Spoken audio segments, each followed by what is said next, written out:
the Black Upstart. Black people's $1.3 trillion. It's the Black Upstart. We're spending it making our own communities and our own businesses rich. Man, listen, this is Professor Keys, and today we're going to be talking about the Targeted EIDL Grant for entrepreneurs. New guidance was released this month, February 2021. We want to see what that guidance is, dissect what the guidelines are, and talk about if your business qualifies. But before we get started, I'm asking that you kiss the like button with your finger and hit subscribe. First, let's get started with some terminology. The new Targeted EIDL is different from the first EIDL cash advance that was first offered last year. EIDL stands for Economic Injury Disaster Loan, and as part of the Economic Injury Disaster Loan, the SBA, or the U.S. Small Business Administration, was offering $10,000 grants to new businesses. Now, when this legislation was introduced, initially it stated that entrepreneurs would get the full $10,000 once they submitted the application and met all qualifications. But as the US SBA began to run out of money, they changed that guidance to say that they would give $1,000 per employee that you indicated you had within the application. Well, they ran out of money. So for the first EIDL $10,000 cash advance, there is no more money. The money is gone. Can you still apply for the loan, which is not a grant? Yes, but is the $10,000 cash advance, which was a grant, still available? No. Now, a second stimulus bill was passed at the end of last year. And in the stimulus bill, they replenished grants for entrepreneurs. But instead of calling it the EIDL cash advance, they're calling this one the Targeted EIDL Grant. So it's important for you to understand the differences in that terminology as you're seeking out those opportunities. For the Targeted EIDL Grant, the legislation first stated that the SBA would compensate those entrepreneurs who did not receive $10,000 the first time around. Now, the new guidance states that yes, they will offer up to $10,000 to those entrepreneurs who did not receive $10,000 the first time, but they must meet certain qualifications. I don't want you to freak out, because remember, when the first round of cash advances were offered, they said they would award the full $10,000, but then they went ahead and changed the guidance and said that they would award $1,000 per employee. This second round, they've also switched it up a little bit, okay? So essentially, if you applied for the EIDL cash advance the first round, and you were approved for an amount less than $10,000, then you may receive an email from the US SBA specifically inviting you to apply for the Targeted EIDL. All right, before we move on to the Targeted EIDL, let's talk about the opportunity that is not available now. The EIDL cash advance was a $10,000 grant that was available in the first stimulus package. This $10,000 grant was awarded to entrepreneurs based on the number of employees that they had. If you had one employee, then if your application was approved and processed, you received $1,000 cash advance / grant, right? If you had 3 employees and you put that in the application, the SBA, they processed your application and approved it, they went ahead and awarded you a $3,000 cash advance, which was a grant. This program has run out of money, but it is the first stimulus. And the good news is a second stimulus has passed. And in the second stimulus, they are offering the full $10,000 cash advance, okay, to those entrepreneurs who applied the first time. Their application was processed and approved, and they received fewer than $10,000, they, meaning the U.S. Small Business Administration, will reach out to you. They will send you an email from an fba.gov email account. Here's an example of an email that was sent to one of my clients. And they will include instructions on how you can apply for this opportunity. New entrepreneurs who were not approved, or new entrepreneurs who did not submit an application, that application was not processed or approved, will not be eligible for this particular opportunity. If you received a full $10,000, you are not eligible for this particular opportunity. That means you put 10 employees, you got $10,000. But if all of whatever else I said before is true, then this benefit may be for you. And in the next part of the video, we're going to talk about what are some of the requirements that SBA is seeking as it relates to eligibility. So the first eligibility requirement is what we already discussed. You must have submitted an application for EIDL Cash Advance Round 1, had your application processed, approved, and received a cash advance. In some instances, it stated you would have received a cash advance, but they ran out of money. You would be eligible too. Second, your business must have fewer than 300 employees. Third, you must demonstrate that you lost 30% of your income. The USSBA, so Small Business Administration, is going to calculate this, okay, by asking you to submit your gross revenue from January 2019 to today. And what they're going to be looking for is if from March 2020 onward to today, if there was any 8-week period where you lost 30% of your revenue compared to a similar 8-week period in months prior. So let me give you an example. I'm a political science major, but I promise you these fingers know how to work a calculator and not just a calculator in my head. So here's an example, okay? Let's say you submit your gross revenue numbers, and in March and April of 2019, your business made $20,000 during an 8-week period, okay? Fast forward to 2020, and during an 8-week period in April and May 2020, your business made $1,000. Well, you would do the math, and it would turn out that you grossed 30% fewer dollars in April and May of 2020 versus the amount of money that you made in 2019 in March and April. Okay, so that's how you would calculate. You're looking for that 8-week period in 2019 that can compare to an 8-week period after March 2020 where you experienced a 30% drop in revenue. Now I'm going to dive deeply into this because there's been a lot of questions like, okay, Professor Keys, what does it mean to live in a low-income community, right? Well, it's really about your business location. So for some entrepreneurs, you have an actual brick and mortar, meaning that people can visit your business and they can walk in and they can shop things or they can patronize your services, pay you, and leave. All right, so that business location, even if you have a food truck, even if you get in your car and take your services on the road, that physical location is on file with the IRS, and that physical location will have to determine if you do business in a low-income community. Now, if you're saying to me, Professor Keys, now you know I don't have a physical location, and you're a sole proprietor or you're an independent contractor, which means you do not have a physical location, how do you determine if you're doing business in a low-income community? Well, two ways.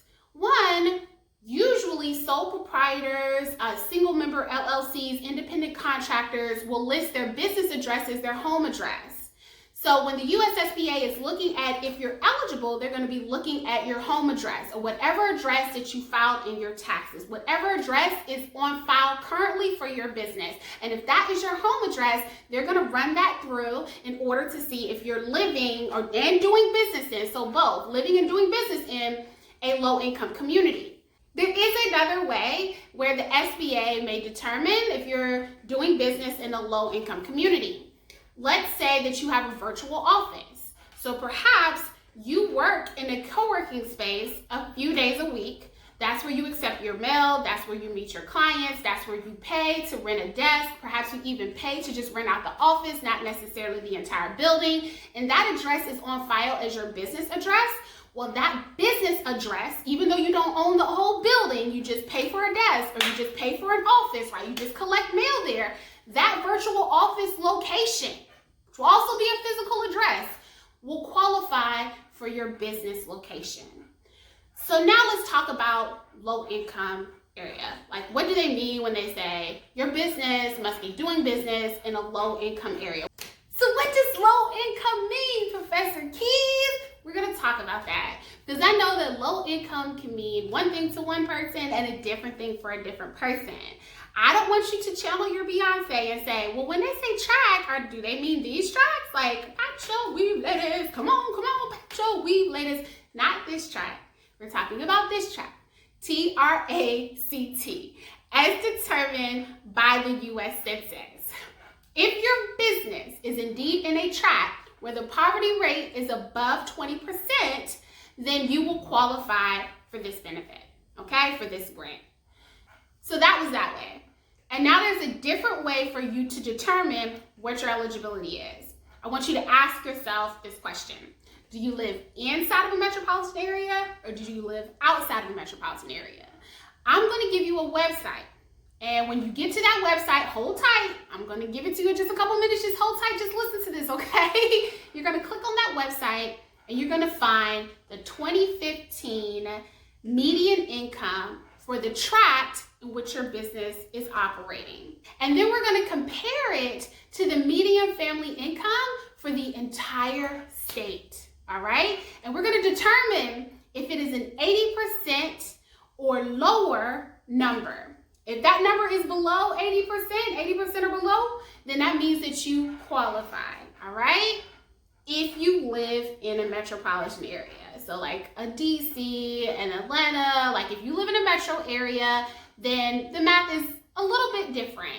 You still want to determine what is the median income inside of your tract where you own and operate your business. And you're either going to compare it to the entire metro area or you're going to compare it to the entire state's median family income. If that median income is less than 80%, then you qualify. Now, I know you're probably like, oh my gosh, Keys, what are you talking about? What are you talking about? I'm confused. We're going to walk through a specific example and I'm going to point to the different places and spaces that you have to look in order to do this math at home. I'm going to make it really simple. Okay, so it's example time. Who's excited about examples? I'm excited about examples because together we're going to learn whether your business is owned and operated in a low income area. So I'm going to provide you a website, and this website is going to give you some estimates that will help you determine whether your business is eligible. The USSBA may or may not use this site, but the great thing about this site is that it gives government furnished data for your consideration, right? Just to give you a baseline understanding of where your business may or may not place on the eligibility spectrum. So I want you to click this link. This link is also located in my description. When you click this website, it's going to take you to ffiecgov, and it's going to allow for us to search through census tract data. When you visit there, at the top of the page, you're going to see year and address. I want you to click on year, and in the drop down, I want you to select 2019.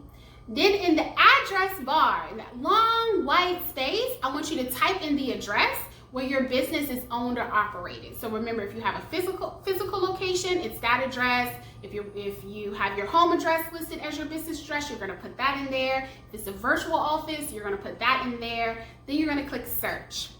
Your results will populate to the left of the screen.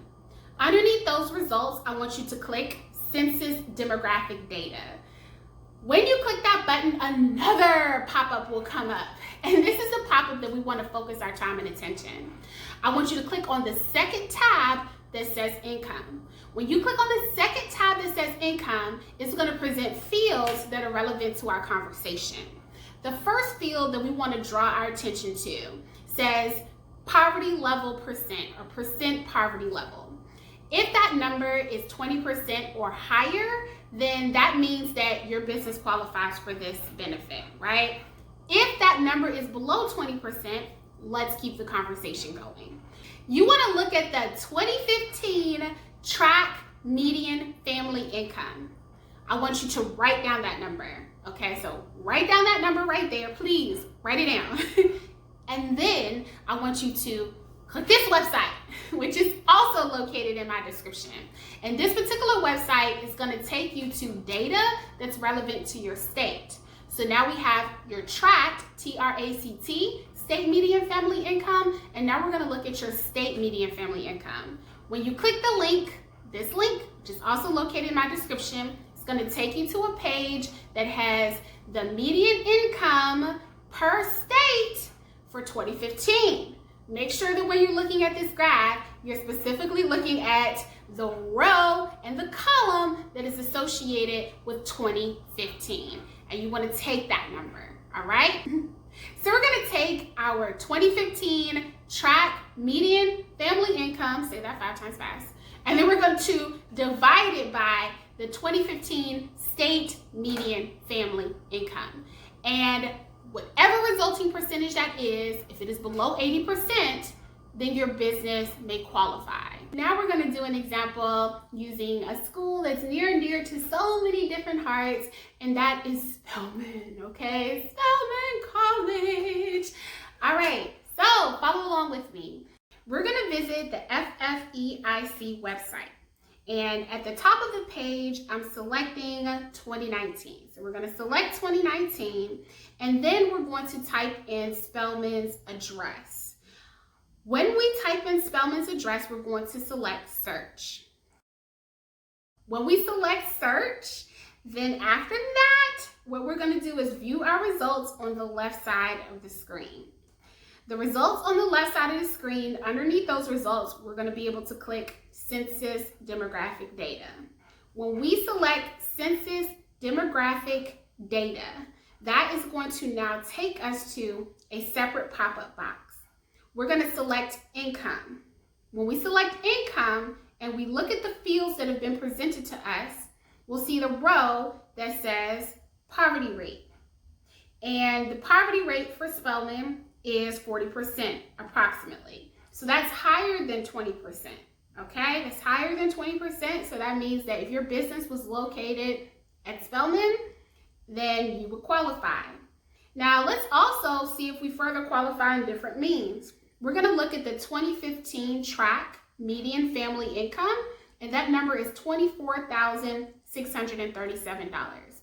I'm gonna write that number down, and then after that, we're gonna click the link to take us to the state site, all right? And that site is census.gov, so we're keeping things real official over here.